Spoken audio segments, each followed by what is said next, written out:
My name is Salma Porter, 32 years old, and I'm a sergeant in the United States Army. But the greatest shock of my life didn't happen on the battlefield. It happened right at my own family's dinner table. "You are a selfish bitch!" my sister screamed right before she threw a glass of ice water in my face. The cold shock soaked through my uniform, but what really stopped my heart were the words my mother said next. She didn't look at Tiffany. She looked at me, sighed with annoyance, and said, "Salma, you always make such a big deal out of everything. It's just a little water." All because I refused to give her my entire life savings, $35,000, to pay off her gambling debts. They had no idea that my mother's words, that cruel dismissal of my pain, was the final order that launched me into a campaign they would never forget. If you've ever felt like your sacrifices were treated like garbage by the very people you made them for, let me know where you're watching from in the comments and hit that subscribe button. This war is for all of us. I parked my Ford F-150 in front of the small single-story ranch house in Arvada I'd grown up in. For a moment, I sat with the engine ticking, letting the familiar scent wash over me. It was the rich, savory aroma of my mother's pot roast, slow-cooked from my grandmother's recipe. It was a smell reserved for special occasions, a scent that was supposed to mean welcome home. You are safe here. I took a deep breath, trying to force a feeling of hope into my lungs, but it caught in my throat. This wasn't a celebration, it was a summons. The moment I stepped through the front door, that comforting illusion shattered. The air inside wasn't warm. It was thick with a tension so dense you could almost taste it.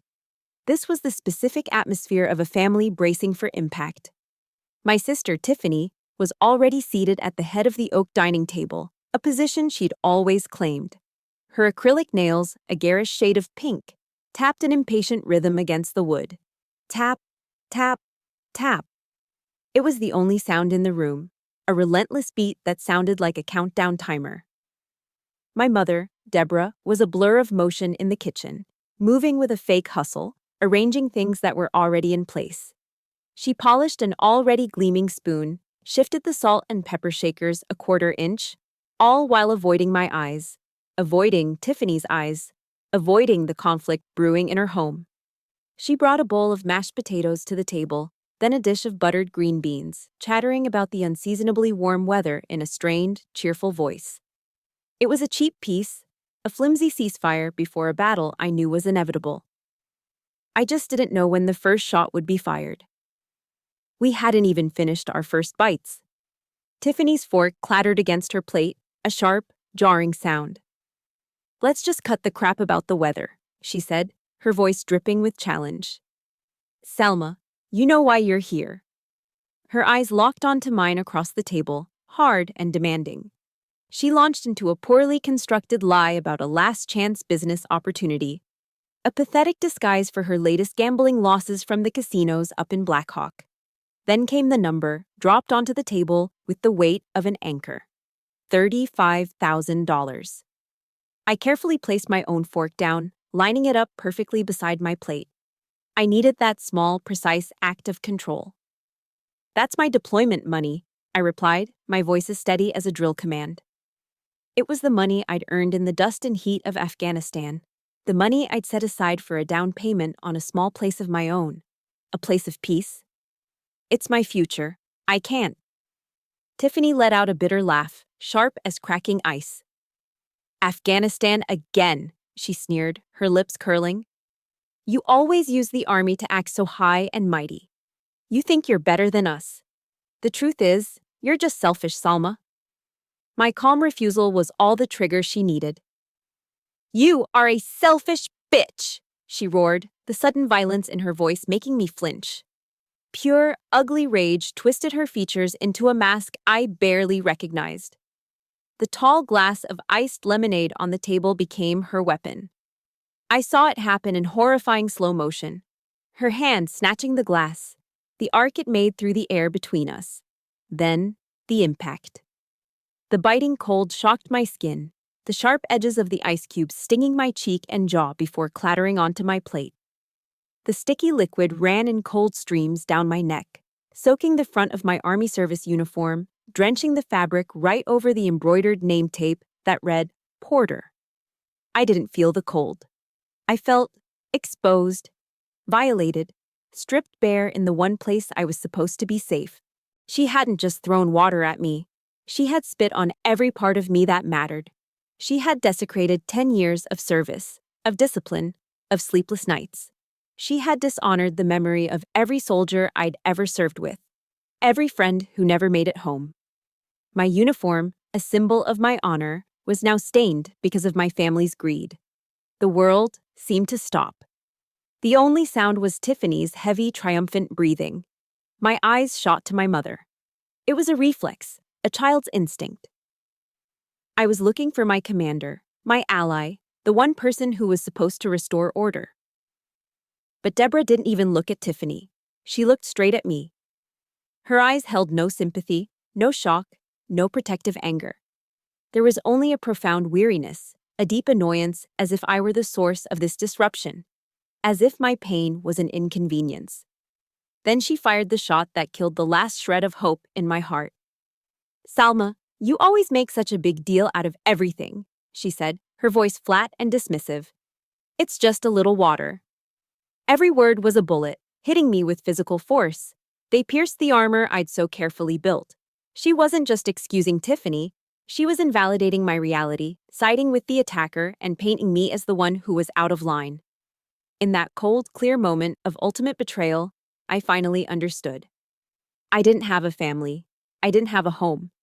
I just had two people I shared blood with. Two people who saw me not as a daughter or a sister, but as a resource to be drained. Slowly, I pushed my chair back. The legs scraped against the hardwood floor, a harsh, grating sound that filled the dead silence. Without a single word, without another glance in their direction, I turned my back on the wreckage of my childhood and walked out the door, letting it click shut behind me with a quiet finality. I drove south on US 85, heading toward Colorado Springs. The night outside my windows was as black and suffocating as the feeling in my chest. The radio was silent. My knuckles were white on the steering wheel, the only anchor in a sea of swirling darkness. Each time my truck passed under the sterile, blue-white glare of a highway light, it illuminated another ghost from the past, another memory rising up to haunt me. My mother had been right about one thing tonight. I don't make a big deal out of things. I swallow them, I bury them. For years, I'd been burying my pain so deep, I'd almost convinced myself it wasn't there. But now, the dam had broken. The damp, sticky patch on my uniform was no longer lemonade. It was the physical manifestation of every tear I'd refused to let myself cry. It was a cold, wet stain of grief. Even this truck, my Ford F-150, was a ghost. I'd bought it with my re-enlistment bonus, the first truly substantial thing I had ever owned. I remembered the pride I felt driving it off the lot. A week later, Tiffany called. She'd run into some trouble and needed $500. I'd lent it to her without a second thought. I see now that every achievement, every milestone in my life had been systematically drained from the very beginning. A sharp, painful memory cut through the hum of the tires on the asphalt. I was 19, fresh from my first deployment. I was so proud, so full of a sense of purpose. My battalion commander had presented me with a challenge coin for courage during a particularly rough engagement. It wasn't made of gold or silver, its value wasn't monetary. But to me, it was everything. It was a heavy bronze token of respect, a symbol that I belonged to a brotherhood, that my sacrifice had meant something. I kept it in a small wooden box on my dresser, a private monument to the person I was becoming. A few months later, I noticed it was gone. I tore my room apart, a frantic panic rising in my throat. When I finally cornered Tiffany, she tried to lie, but her eyes gave her away. She admitted she'd taken it and pawned it. For $20. "It's just a piece of metal, Salma," she'd said with an indifferent shrug. But the real betrayal came from my mother. When I told her, my voice shaking with a sense of violation, she hadn't shared my outrage. She had sighed, that same weary sigh I heard tonight.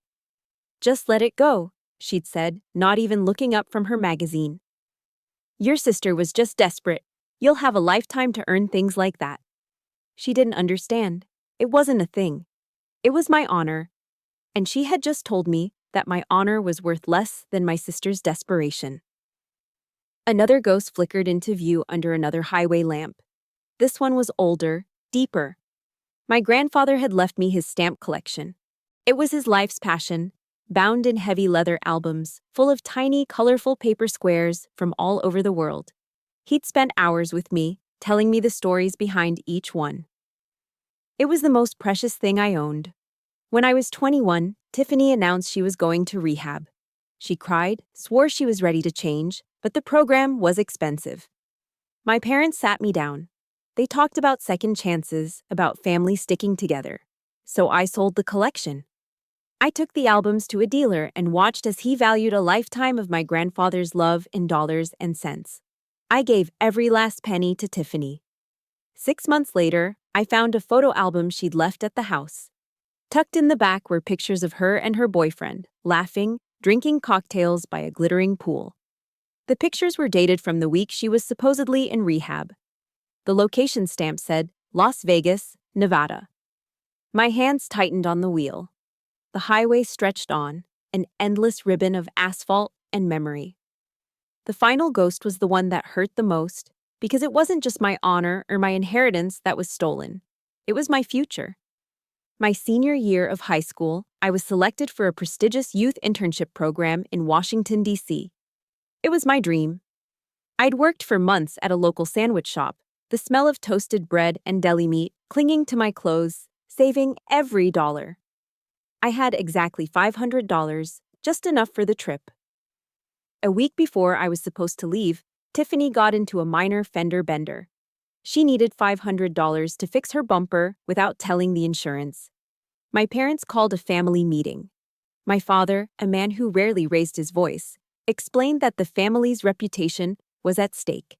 They pressured me, reasoned with me, guilted me until I felt suffocated. "You can go to D.C. another time," my father had said, placing a heavy hand on my shoulder. "Family comes first." So I stayed home. I lay in my bed and cried quietly while my friends posted pictures of themselves standing in front of the Lincoln Memorial. That was the day I learned that in my family, family comes first was just code for Tiffany comes first. If you've ever had to give up a piece of your own dream to fix someone else's mistake, hit that like button to show some support. And if you know what it feels like to have your sacrifices go completely unseen, just comment with the word, "I see you," below. As the distant lights of Colorado Springs finally appeared on the horizon, something inside me began to shift. The crushing sadness didn't disappear, but it began to harden, to crystallize into something else. Cold, sharp clarity. For my entire life, I hadn't been a daughter or a sister. I had been a function. I was the family bank, the crisis repair center, the designated grown-up. They didn't love me, they used me. My stability was the safety net that allowed for their chaos. My mother's words tonight weren't a lapse in judgment. They were a mission statement.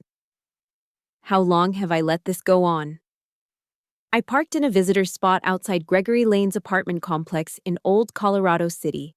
He was the only person I could think of, the only name that surfaced from the wreckage in my mind.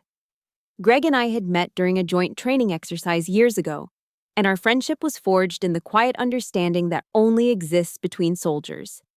It was built on a foundation of mutual respect, not messy family obligation. He was my safe house. It was late when I knocked on his door, the sound echoing in the silent hallway. When he opened it, his face was groggy with sleep, but it snapped into sharp concern the second he saw me. He didn't need an explanation. His eyes took in the whole scene in a single, practiced sweep: the damp-stained uniform, the hollowed-out look in my eyes, the way I stood shivering despite the mild night air. Without a word, he stepped aside and pulled me into the warmth of his apartment. While I stood numbly in his living room, he moved with a quiet efficiency. He put a kettle on the stove, pulled a mug from the cabinet, and then disappeared into his bedroom. He returned with a soft, gray t-shirt and held it out to me. It had an Air Force logo on the chest. "Go change," he said gently. "I'll make some tea." That simple act of kindness, of respecting the uniform he knew I cherished by wanting me out of the one that had been desecrated, was almost enough to make me break down completely.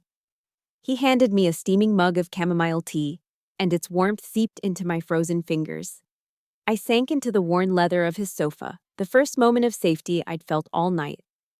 He sat in the armchair opposite me, not crowding me, just giving me his full attention. He didn't offer empty platitudes or tell me it would be okay. He just waited. Finally, he spoke, and his voice was the calm, steady anchor I desperately needed. "Report, Sergeant." And so I did. The story came pouring out of me, a raw, uncensored field report of the evening's ambush. But it didn't stop there. I reported on the years of smaller skirmishes, the decades of rescuing Tiffany from her self-made disasters, my mother's endless excuses, my father's complicit silence. I laid out the whole ugly history of my one-woman war. Greg listened. He didn't interrupt. He just nodded in all the right places, his expression growing harder with every detail. When I got to the part about the thrown glass and my mother's final, dismissive words, his jaw tightened and he clenched his fists. "That wasn't a failure of command, Salma," he said, his voice low and firm. "That was an act of complicity." Hearing him say it, hearing him name the crime so clearly, was like a release valve on a pressure cooker. For the first time, someone had validated my reality. He gave me permission to feel the rage I'd been suppressing, to acknowledge the full depth of the betrayal. He stood up, pacing the small living room with the restless energy of a lawyer dissecting a case. "Salma," he said, stopping to look at me. "In the Army, we have rules of engagement. They exist to make sure we act with clarity and purpose. They force you to identify legitimate targets and to understand what constitutes acceptable collateral damage." He leaned forward, his eyes intense. "You need to apply that to your life. Right now." He resumed pacing. "Something's bothering me. That number, $35,000, it's too specific. She didn't just pull that out of thin air. Something's not right here." He reminded me of something I'd mentioned to him months ago and had completely dismissed. A strange call from a debt collection agency, asking for me by name, about an account I didn't recognize. I'd assumed it was a simple mistake, a scam call. "Maybe it wasn't a mistake," Greg said, his voice sharp with suspicion. "Maybe it was a probing attack you didn't notice." A chill, colder and sharper than the ice water, shot down my spine.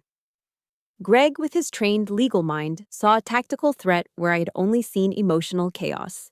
He saw a pattern where I had only seen pain. "You need to check your credit report," he said, his voice leaving no room for argument. "Right now." We opened his laptop on the coffee table. His fingers flew across the keyboard, guiding me to the Equifax website. I typed in my information, my hands trembling slightly as I hit enter. As the report loaded and the page refreshed, we both fell silent. There it was. An American Express card opened 6 months ago in my name. The credit limit was $15,000. The billing address was a run-down apartment in Aurora that Tiffany had rented 2 years ago. My eyes scanned the list of transactions, and the sick feeling in my stomach intensified. Cash withdrawals at casino ATMs, payments to online betting sites, charges from expensive restaurants I had never been to. She wasn't just asking me for money. She had been stealing from me for months. She had stolen my name, my identity, my good credit that I had worked so hard to build. This wasn't just family dysfunction anymore. This was a crime, a felony. The betrayal was deeper, more calculated, and more sinister than I could have ever imagined. "Greg," I whispered, the words catching in my throat. "This is war." He came and sat on the edge of the sofa, placing a firm, steadying hand on my shoulder. His presence was a solid wall at my back. "Yes, it is," he said, his voice cold with a shared fury. "And now, we draft the plan of attack." The initial shock of discovery, that raw, gut punch of betrayal, lasted only a moment. Then something else took over. A cold, quiet calm settled over me, the kind of hyper-focused clarity I'd only ever felt in the field. The emotional storm receded, and in its place was the mission. An instructor in Intel school once drilled a lesson into us. Never act on assumptions.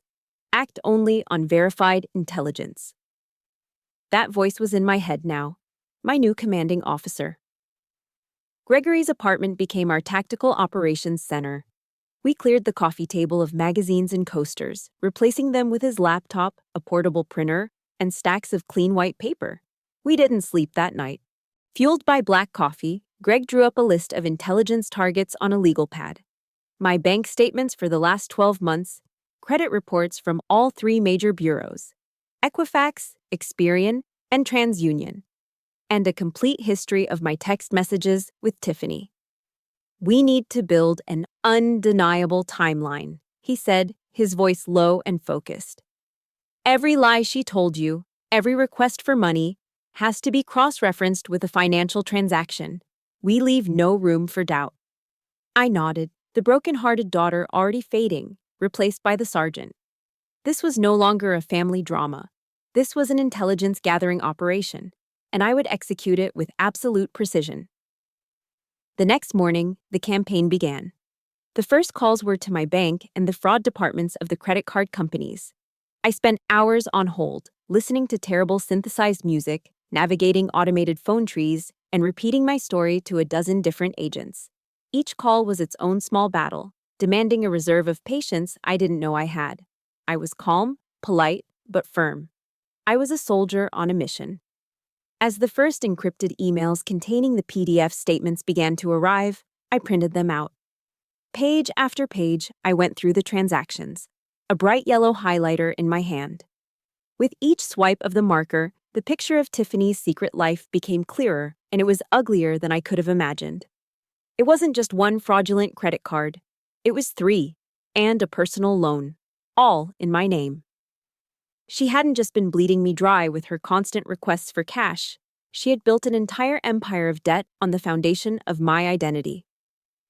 The next phase of the operation was to analyze the existing intel, my text message history with Tiffany. Reading the old messages now was like looking at them with a black light, revealing the hidden stains of manipulation. One text from 4 months ago stood out. Salma, I swear this is the last time. I just need $2,000 to get clear. I'll pay you back next month. I remembered the knot in my stomach as I'd made the transfer, the feeling of being an endless ATM. I pulled up the bank statement for that same week. 2 days after my money hit her account, there was a charge on one of the fraudulent credit cards. A $2,000 payment to a casino resort in Cripple Creek. Her desperate pleas for help weren't cries for a lifeline. They were tactical diversions designed to keep my attention focused on one front while she was launching a full-scale attack on another I never even knew existed. The most sickening discovery came from a credit card statement dated 2 months prior. It was the week of our mother's birthday. I remembered Tiffany calling me, crying because she was broke and couldn't afford to get Mom a gift. I had felt a pang of pity. I'd sent her $100. On the statement, nestled between cash withdrawals and online payments, was a charge for $800 from a high-end jewelry store at the Cherry Creek Mall. I knew that store. And I knew the diamond necklace my mother had been wearing for the past 2 months, the one she said Tiffany had given her. A gift so surprisingly thoughtful, it had brought her to tears. The sheer, calculated cruelty of it left me breathless. She had used my stolen identity to buy our mother a lavish gift, cementing her status as the thoughtful daughter while simultaneously making me feel guilty and inadequate. It was a masterpiece of psychological warfare. I took screenshots of every damning text message. Methodically, I printed them and laid them out on the coffee table next to the corresponding bank statements. Each pair of documents was a self-contained proof of a cold, calculated betrayal. By the end of the second day, the coffee table was no longer a piece of furniture. It was a wall of evidence, a mosaic of deceit. A thick binder now sat in the center of it all, filled with neatly organized tabs. Fraudulent credit cards, illegal personal loans, evidence of text message manipulation. I stared at the binder, not with horror or with sadness, but with a feeling of cold, hard power. This was no longer my word against hers. This wasn't about feelings or perceptions. This was the truth. documented in black ink and irrefutable numbers. This was my arsenal. Gregory reviewed the completed file, flipping through the plastic-sleeved pages with a satisfied nod. He looked up at me, his eyes serious. "Good," he said. "Now you're ready for the confrontation. Phase 1 is complete." After 2 days immersed in the toxic details of my sister's betrayal, I needed to breathe. Gregory had gone to his office, and the apartment, once a safe house, now felt like a command bunker filled with the ghosts of battles to come. I needed space. I needed perspective. I drove to the Garden of the Gods, a place so ancient and immense it has a way of putting human problems in their proper scale. I found a secluded spot, climbing onto a massive red sandstone rock warmed by the gentle Colorado sun. All around me, jagged fins of rock soared into a painfully blue sky, silent monuments that had stood for millions of years. They had witnessed the rise and fall of mountains, the passing of ice ages. They would stand long after the name Porter was forgotten. The thought should have been comforting. I put in my earbuds, not for music, but for reinforcement. I started a podcast by Brené Brown. She was talking about the courage of setting boundaries, about the messy, uncomfortable work of choosing integrity over comfort. Her voice was a calm, steady presence in my ear. "Clear is kind," she said. "Unclear is unkind." The words resonated deep in my bones. It was a new kind of mission statement, a rule of engagement for the war I was now fighting. For a few precious moments, sitting there in the sun, surrounded by silent stone giants, I felt a flicker of peace. And then, my phone vibrated against the rock beside me. The screen lit up with a single word. "Mom." I took a deep, steadying breath, feeling the fragile piece shatter into 1,000 pieces. The air suddenly felt colder. I knew this wasn't a wellness check. It was a counteroffensive. I swiped to answer. "Salma, honey," my mother's voice chirped, sickeningly sweet. "I was just calling to see if you were okay. I've been so worried about you." It was her classic opening gambit, an initial volley of fake concern designed to soften the target for the real attack to come. The old Salma would have fallen for it, would have melted at the word, honey. The new Salma was on high alert. "I'm fine, Mom," I replied, my voice perfectly even, betraying no emotion. "What's this about?" My directness seemed to throw her off script. There was a brief pause on the other end of the line. "Well," she stammered, recovering. "It's just, you know how Tiffany is. She's just not well right now, Salma. This is when a family needs to pull together, to be strong for each other." She was painting a beautiful Norman Rockwell picture of family unity, a picture I knew was a complete and utter fraud. It was a fantasy she used to cover up the ugly reality. "Mom," I interrupted, the words, clear as kind, echoing in my head. "This isn't a case of not being well. This is a crime." I said the words slowly, deliberately, letting each one land with its full weight.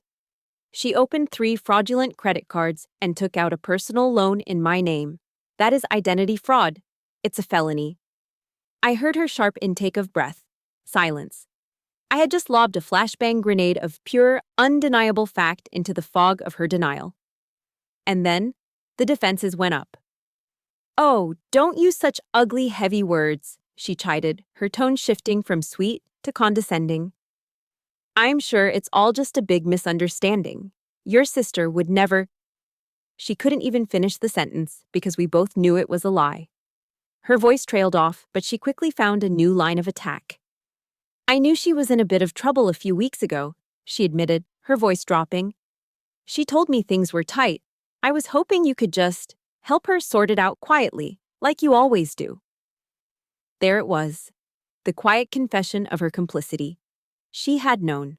She had known there was a problem, and instead of intervening, instead of being a parent, she had simply waited, expecting me to fall back into my designated role as the family fixer. Her hope wasn't for her daughter's well-being. It was for the problem to go away without disturbing her peace. When facts and reason failed, my mother deployed her ultimate weapon, emotional blackmail. "Salma, you are tearing this family apart," she said, her voice starting to tremble with a carefully manufactured anger. This wasn't the sound of a mother's grief. It was the sound of a queen whose authority had been challenged. After everything your father and I have done for you, this is how you repay us. By threatening to call the police on your own sister? You are breaking my heart. Do you understand that? You're breaking your mother's heart. She was doing it. The classic textbook maneuver, flipping the script, turning the victim into the villain. For years, it had worked every single time. It was a weapon against which I had no defense, but this time it just bounced off. The words hit me, but they didn't penetrate. The person tearing this family apart, I replied, and my voice was as cold and hard as the rocks around me, is the one who committed a felony against her own sister, and the mother who stood by and let it happen. The silence on the other end was absolute. I had refused the burden of her manufactured guilt. I had rejected the role she had assigned me. Her responsibilities, I said, my voice clear and final, are no longer mine. Before she could reply, before she could regroup for another assault, I ended the call. I stared out at the unmoving, majestic landscape, my hand still gripping the phone. I had drawn the line. The counteroffensive had failed. The war had just become real. Gregory and I were hunched over the coffee table, arranging the final pieces of our arsenal. The binder sat in the middle, a thick monument to my sister's deceit. We had a timeline.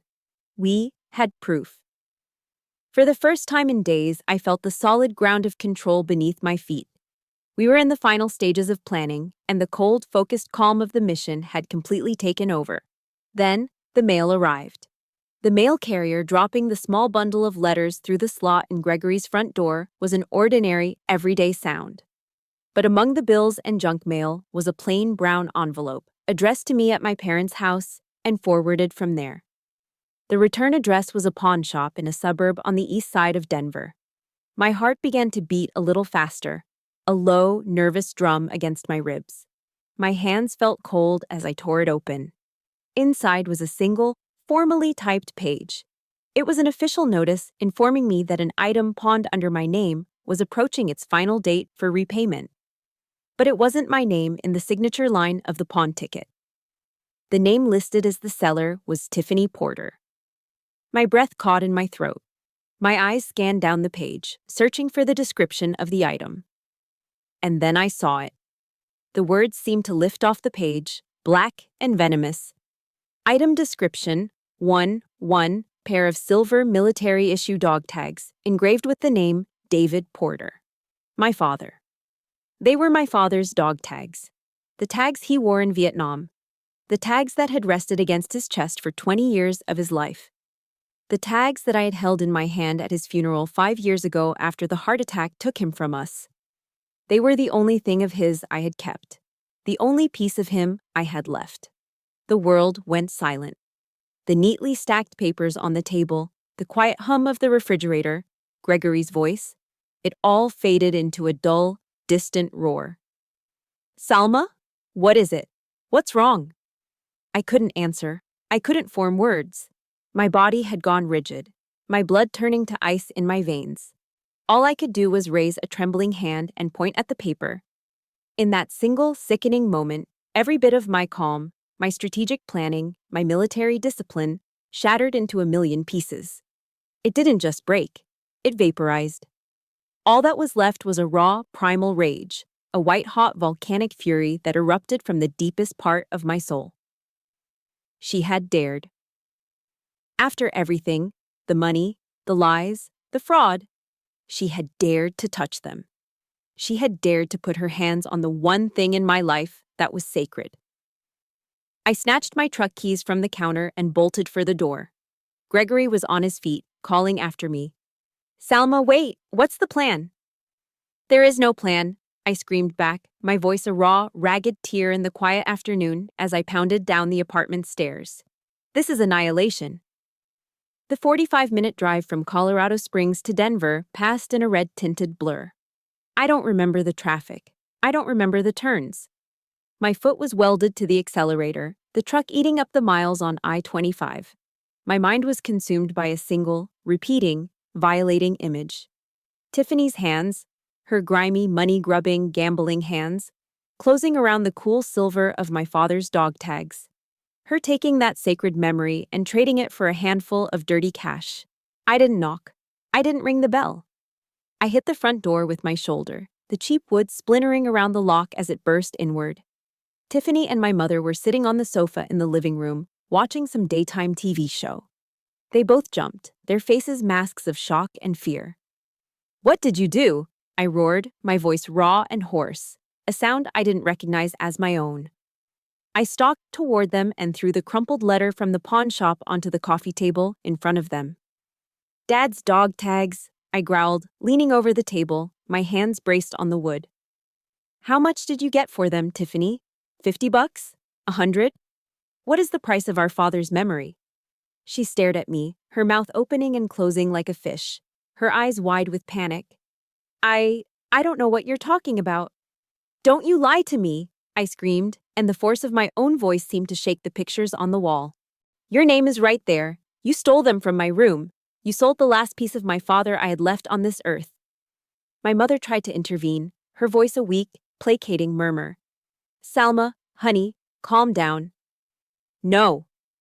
I whipped my head around to face her, and for the first time in my 32 years of life, the only thing I felt when I looked at my mother was pure, undiluted hatred. "You don't say a word. You let this happen. You enabled this monster that you raised in your own house. You are an accomplice." I turned my eyes back to Tiffany. She was cowering now, trying to shrink into the sofa cushions, to disappear. But there was nowhere for her to hide. "It all ends now," I said, and my voice was suddenly no longer hot with rage. It was dead calm. It was cold. It was lethal. "This isn't about the money anymore. This is about honor. I'm not just going to report you to the police. I am going to ruin you. Do you understand me?" I stood up straight, my back rigid. There are some lines that should never be crossed, some things that are sacred. If you believe that, hit the like button for my dad's memory. And in the comments, just write the word honor if you understand why this was the point of no return. "The rescue mission is over," I declared, my voice echoing in the horrified silence of the room. "The punitive campaign begins now." I turned and walked away, leaving them to drown in the ruins they had created. The dam had finally broken, and now the flood was going to wash them all away. I drove back to Gregory's apartment, but the person who walked through his door was not the same one who had stormed out an hour earlier.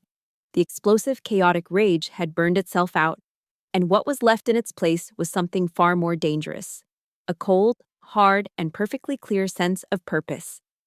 I was no longer a soldier in retreat, panicked and disoriented by an ambush. I was a survivor, returning to base with the enemy's exact location, ready to plan the final, overwhelming assault. He was waiting for me, as I knew he would be. The tactical operations center on the coffee table had been cleared and reset. A fresh pot of black coffee was brewing, its strong, dark scent cutting through the air. He didn't ask me what happened, what I had done or said. He didn't need to. He took one long, assessing look at the cold resolve in my eyes and knew the emotional battle was over. The real one was about to begin. "You got it out of your system," he said. It wasn't a question, it was an observation. "Good. Now let's turn that anger into a weapon." He was right.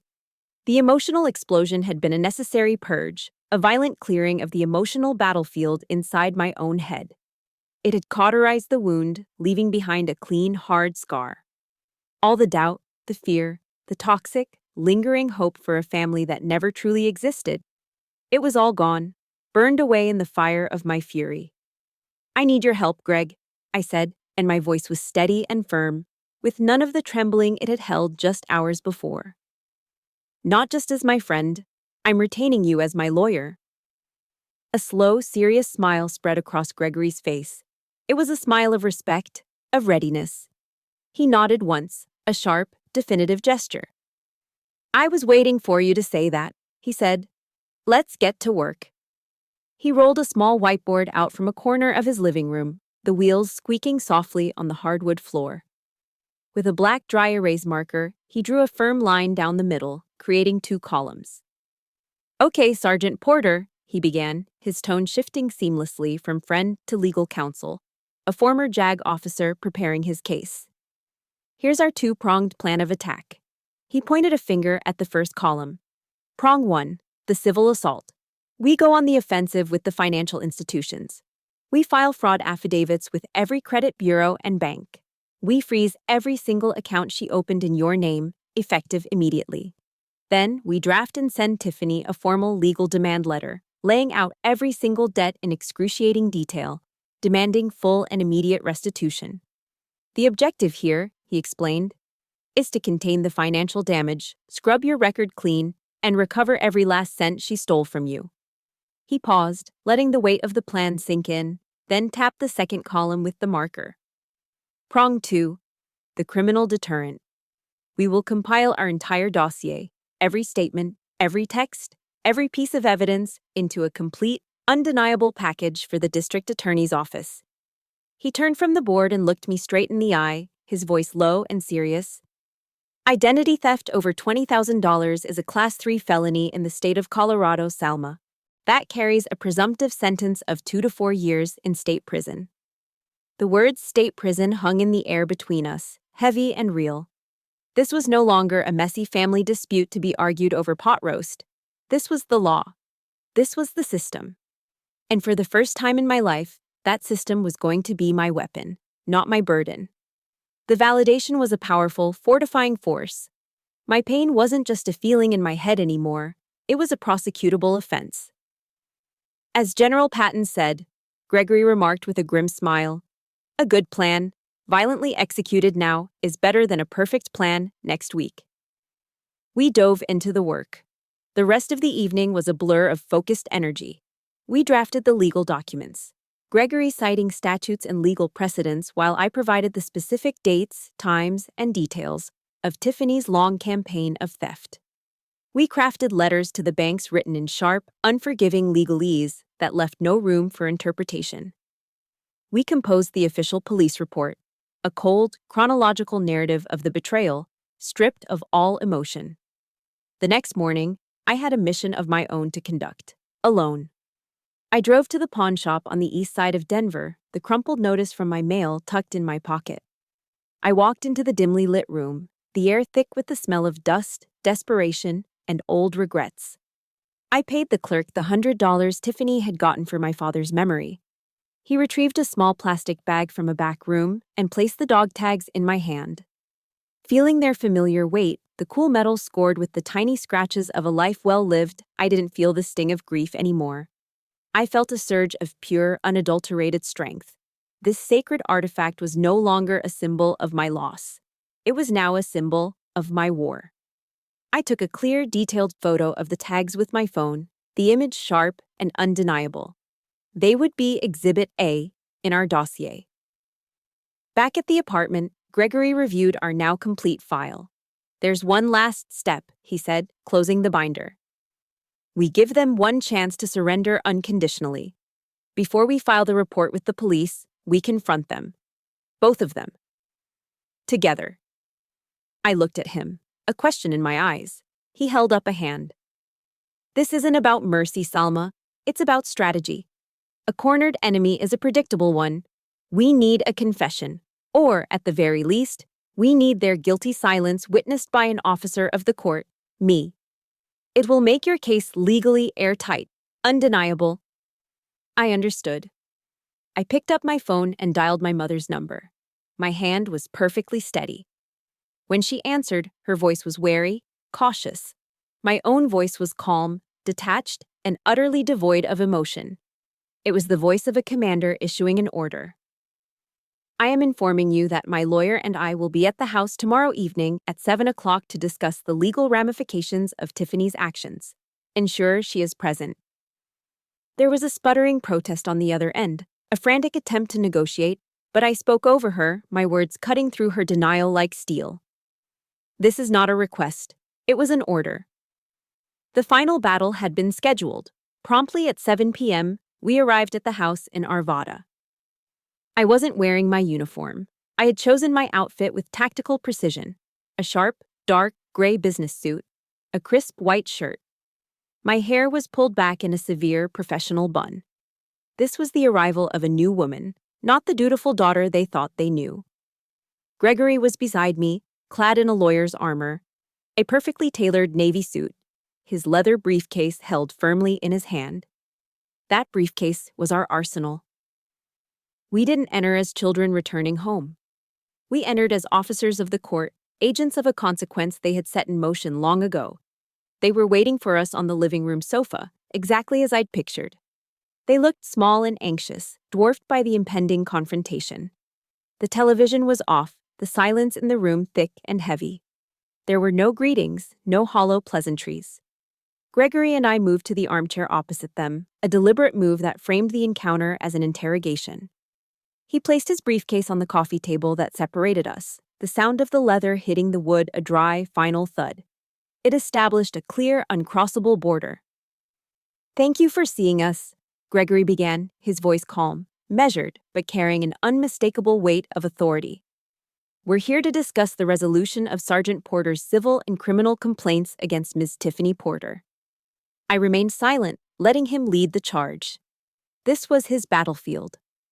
He unlatched the briefcase with 2 sharp clicks and retrieved the thick binder, our dossier of deceit. He placed it on the table on top of the briefcase. It was a physical manifestation of the truth. "For more than a year," he stated, his voice devoid of emotion, "my client, Sergeant Salma Porter, has been the victim of a systematic campaign of identity fraud." He opened the binder. With the precision of a prosecutor presenting his case, he began to dismantle Tiffany's world, one piece of paper at a time. He didn't raise his voice. He didn't need to. The facts were his weapon. Exhibit A, an American Express card opened 7 months ago. Current balance, $15,212, he said, sliding a copy of the statement across the table. Exhibit B, a Visa card from Bank of America, opened 5 months ago. Balance, $8,450. Another statement followed. Exhibit C, a personal loan from SoFi, taken out 3 months ago. Principal, $12,000. With each new charge, my mother flinched as if she were being physically struck. Tiffany just stared, her face growing paler. She tried to interrupt, a weak, stammering protest. That's not... I don't know anything about... The signature on each of these applications, Gregory cut her off smoothly, without even looking up from his papers, has been compared to the signature on your Colorado driver's license. They are a conclusive match. He slid a copy of the comparison report across the table. Checkmate. Tiffany began to unravel, her eyes darting frantically between the papers on the table and my unwavering, silent gaze. Seeing her panic, Gregory moved in for the final strike. He leaned forward slightly, his voice dropping to a more serious, grave tone. "Ms. Porter," he said, addressing Tiffany directly, "these actions, totaling over $35,000, constitute identity theft, a Class 3 felony in the state of Colorado. The district attorney's office takes these cases very seriously, especially when the victim is an active duty member of the United States military." He paused, letting the full gravity of his words saturate the air in the small room. "We have the full complaint prepared," he continued, tapping the thick binder. "It is ready to be filed first thing tomorrow morning. The presumptive sentencing for this charge is 2 to 4 years in the state penitentiary." The words "state penitentiary" detonated in the center of the room like a bomb. The last of Tiffany's defiant bravado disintegrated. All that was left was raw, animal panic. Her head whipped around, her wild eyes landing on our mother. She was no longer a con artist. She was a terrified child looking for a mommy to fix her mess. "Mom!" she shrieked, her voice shrill and ugly with desperation. "Mom, you have to do something. This is your fault. It's your fault for not giving me the money in the first place." And there it was, the confession. The petulant, blame-shifting, utterly selfish admission of guilt. It was the sound of a parasite turning on its host, and it was the blow that finally broke my mother. The carefully constructed wall of denial that she had lived behind for decades crumbled into dust. For the first time, she seemed to truly see her eldest daughter, not as the misunderstood victim, but as a cruel, manipulative stranger. A gasp escaped her lips, a sound of pure, soul-deep agony. Her face collapsed, and the tears that came were not the crocodile tears of a manipulator, but the heartbroken sobs of a woman whose world had just been obliterated. "Why, Tiffany?" she wept, her voice a shattered whisper. "Why would you do this to your sister?" It was over. My victory was absolute, and it tasted like ash in my mouth. I stood up, my movements calm and deliberate. I looked down not at my sister, but at my mother. "You have 24 hours to present us with a formal offer of full financial restitution," I said, my voice as cold and clear as a winter morning. "If we do not receive it, the complaint will be filed. My mission here is complete." Without another word, Gregory and I turned and walked out the door, leaving them alone in the wreckage they had built, one lie at a time. The drive back to Gregory's apartment was quiet. There was no sense of elation, no thrill of victory. The adrenaline from the confrontation had faded, leaving behind a profound and bone-deep exhaustion. It was the feeling a soldier gets after a long and brutal campaign, when the battle is finally over, and all that's left is the deafening silence. The war was won, but the cost was still being calculated. The next morning, the official surrender came. Gregory got a call from a harried-sounding lawyer my mother and Tiffany had scrambled to hire. There was no negotiation, no counteroffer. It was an unconditional capitulation. They accepted all of our terms. Tiffany would sign a legally binding promissory note acknowledging the full debt. She would agree to the liquidation of any assets she had, which weren't many, and a mandatory garnishment of her future wages until every stolen dollar was repaid. In exchange, I would agree not to file the criminal complaint, a single thread of mercy I was willing to extend. Not for her, but for myself. My objective was never to see her behind bars. It was to terminate the parasitic relationship and force her to finally take responsibility for her own life. Justice, in my own way, had been served. A few days later, as the legal paperwork was being processed, my phone began to light up with a barrage of text messages from Tiffany. They were a pathetic, chaotic mess of self-pity, blame, and hollow, meaningless apologies. "You've ruined my life," one read. Another followed minutes later. "I said I was sorry, okay? Are you happy now?" I read them, but the words couldn't find purchase. I felt no anger, no satisfaction, just a vast, empty distance. She still didn't get it. She never would. She wasn't sorry for what she did. She was sorry she got caught. With the calm, detached precision of a soldier clearing a minefield, I opened her contact information. I blocked her number. I went onto my social media accounts and blocked her there too. I systematically severed every line of communication. It wasn't an act of hatred. It was an act of self-preservation. The war was over. I would no longer engage in pointless skirmishes. A week later, a letter arrived. It was a handwritten envelope, addressed to me in my mother's familiar, looping cursive. I sat with it in Gregory's quiet apartment for a long time, turning it over in my hands. Finally, I took a deep breath and opened it. The letter was filled with regret and anguish. She wrote that she had failed as a mother, that she had been blind and weak, that she had allowed her love for one child to curdle into a poison that harmed the other. I believed her words were sincere, that her pain was real. But then I read the final sentence, and I knew that nothing had fundamentally changed. "I hope that one day," she wrote, "you can find it in your heart to forgive your sister, and our family can be like it was before." That one line told me everything. She still didn't understand. There was no before to go back to. Before was the problem. Before was the disease. She wasn't mourning the loss of a healthy family. She was mourning the loss of a dysfunctional system in which she was comfortable. That night, I found my father's old Bible, the one I had taken from the house after he died. I opened it to a passage he had underlined so many times the ink had bled through the thin page. It was from the book of Micah, chapter 6, verse 8. "He has shown you, O mortal, what is good. And what does the Lord require of you? To act justly and to love mercy and to walk humbly with your God." Reading those words, I understood what I had to do. Act justly. I had held Tiffany accountable for her actions. Love mercy. I had chosen restitution over prison, and now I had to walk humbly. to accept the truth of what my family was, not what I wished it to be, and to move on. I wrote a letter back to my mother. It was short, and it was kind. I told her I accepted her apology, but that I needed space, and I needed time. I made no promises about a future reunion. The only promise I made was to take care of myself. The final decision came to me with absolute clarity a few days later. The house in Arvada. It wasn't just a building. It was a monument to my pain, the stage for every act of my family's long-running tragedy. It was the last chain holding me to a past I needed to escape. Because my father's will had left it to both me and Tiffany, I had a legal right to force its sale. I called my mother and told her my decision. She cried, but she didn't protest. The fight had gone out of her. The sale was quick. After my mother took her share, the remaining equity was split. I took my half, and with a single cashier's check, I paid off every fraudulent debt Tiffany had incurred under my name. It was gone, all of it. The real estate agent handed me a check for what was left.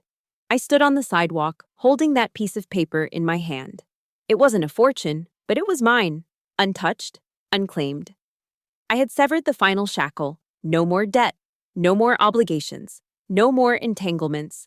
I was completely and utterly free. With the financial chains broken and my soul finally unshackled, I made the decision I had been dreaming of for years. I put in a request with the Army for a permanent change of station, a transfer to a unit near Portland, Oregon. I didn't just want a new apartment. I needed a new horizon, a new sky, a place where there were no ghosts waiting for me on familiar street corners. The orders came through. It wasn't an escape. In my mind, it was a strategic redeployment into a life of my own choosing. I packed my truck with the few belongings that truly mattered, leaving the rest behind.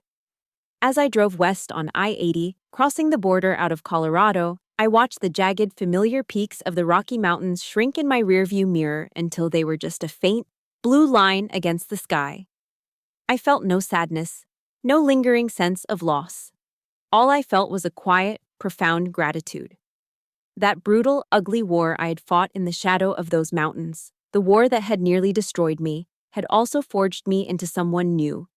It had given me the most precious gift of all, myself. Life in Portland was a revelation.